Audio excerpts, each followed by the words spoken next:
How did the Prophet sallallahu alaihi wasallam link seeing worldly good to ultimate good, seeking worldly good to ultimate good in the hereafter? The Messenger of Allah sallallahu alaihi wasallam, we have a beautiful hadith where he talked. Firstly, we have the general dua. ربنا آتنا في الدنيا حسنة وفي الآخرة حسنة وقنا عذاب النار. So this is Allah. This is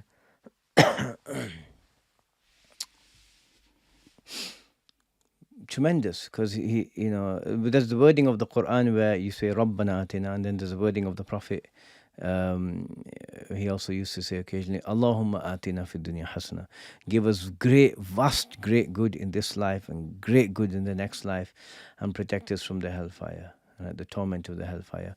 So it's possible to have the good of this world and the good of the next, and to be safe from punishment.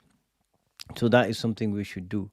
But seeking wealth, the Prophet sallallahu alaihi wasallam said, he said in a hadith in Sahih al-Bukhari, "Inna hadha al-mala khadiratun hulwatun."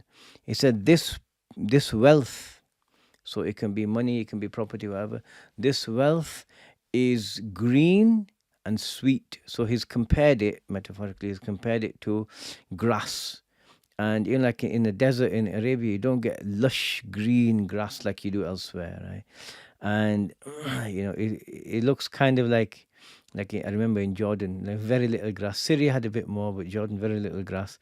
And even then, it was never really dark green and lush. It's something pleasant to look at. So he said this wealth is lush, green and lush and sweet. Something that's attractive to people. And you'll see it. You'll have like people who are billionaires and they're in their 70s and their 80s, and they're still working constantly. The time where you're supposed to give yourself, devote your life fully to Allah. Like you don't, like generally people are, set, financially by the end of their lives, or they're at least comfortable. Especially someone in that situation, give, all your day and your night, everything to Allah. But instead they're out there chasing more money. Like, what are you going to do with it? Even if you live another 10 years, 20 years, what are you going to do with it? Right? And if they're not even spending it, they're just chasing more. So he said this wealth is green and lush and sweet. فَمَنْ أَخَذَهُ بِطِيبِ نَفْسٍ بُورِكَ لَهُ فِيهِ. Whoever takes it with a good heart, like with his soul being content. So meaning, like, whatever Allah gives you, you're content with, and you seek this wealth in a way where you're content and happy with whatever comes. Yeah. And you're not cutting corners, you're not cheating and lying to get more to come in. So whoever takes it in this way, burika lahu fihi, he'll be blessed with it. And this barakah extends to this life and the next. Someone whose wealth has barakah, they'll be able to support their dependents, spend some of it, and do a lot of good, and that all is rewarded in the akhirah. And وَمَنْ أَخَذَهُ بِإِشْرَافِ نَفْسٍ لَمْ يُبَارَكْ لَهُ فِيهِ. And whoever takes it with this haughtiness of soul, or basically someone who takes it thinking he deserves this wealth, and seeing the wealth as this is the most important thing of life. I need more money, I need more of this or more of that. He said he's not blessed in that wealth. وَكَانَ كَالَّذِي يَأْكُلُ وَلَا يَشْبَعُ. And he becomes like, or he is like someone who eats but doesn't feel full. So what does he do? He keeps stuffing himself.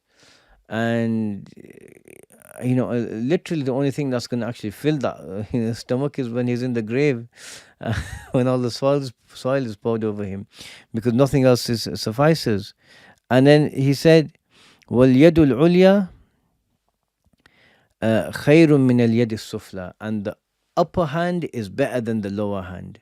So one means of getting money is asking people, right? So he said, but the upper hand, the hand that gives, is better than the hand that receives. So be someone that you have some wealth, you give it, you help others, you spend on others, especially your dependents. وَابْدَأْ بِمَنْ تَعُولُ.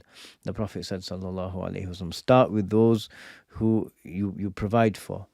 And so this is how it's meant to be. And so seeking wealth, and if it's done with a good intention and not in a way that you're just focusing on just gathering more and more and more to the point that it distracts you and makes you forget about Allah, then if you do it in the right way, you'll have barakah in it, and it will automatically affect your akhirah positively. And Allah knows best. لا إله إلا الله محمد رسول